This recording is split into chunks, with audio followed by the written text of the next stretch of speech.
வேலைக்கு எல்லாம் போய் வேலை டென்ஷனு, ஊர் சுத்துறோம், அங்க போறோம் இங்க போறோம், ஃபுல் டென்ஷன்ல போயிட்டு நம்ம வேலையை முடிச்சுட்டு வீட்டுக்கு வருவோம், லஞ்சுக்கு வருவோம். லஞ்சுக்கு வந்தாச்சுன்னா வீட்டுக்கு எப்படா வீட்டுக்காரர் வருவாரு, பசியோட வருவாரு, சாப்பாடு செஞ்சு கொடுக்கலாம், கொஞ்சம் ரெஸ்ட் எடுக்க வைக்கலாம் அப்படிங்கிற ஒரு எண்ணமும் கிடையாது. நம்ம வந்து 3/4 மணி நேரம் ஆனாலுமே பாத்திரத்தை உருட்டுற சத்தம் தான் கேட்குமே தவிர சாப்பாடு ஆச்சா, குடிக்க தண்ணி இருக்கா, ஒன்னும் கிடையாது.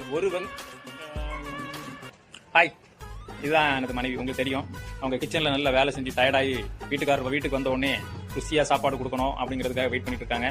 இப்ப சாப்பாடு ரெடியா கார்த்தி? வேற எதாவது பேசிட்டு இருந்தமே. சாப்பாடு ரெடின்னு சொல்றாங்க. இல்ல வேற அது வேற, அது ஒன்றும் இல்லை. நண்பர்களே பாத்தீங்களா, வீட்டுக்கு வந்த உடனே சாப்பாடு ரெடியோட மேடம் ரெடியா இருக்கிறாங்க.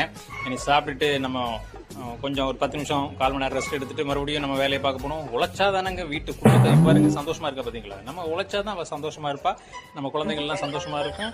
அதே மாதிரி வீட்டுக்கார் வேலையை முடிஞ்சு வரும்போது ஒய்ஃப் வந்து இந்த மாதிரி அக்கறையா பாசமா அன்பா இருந்தா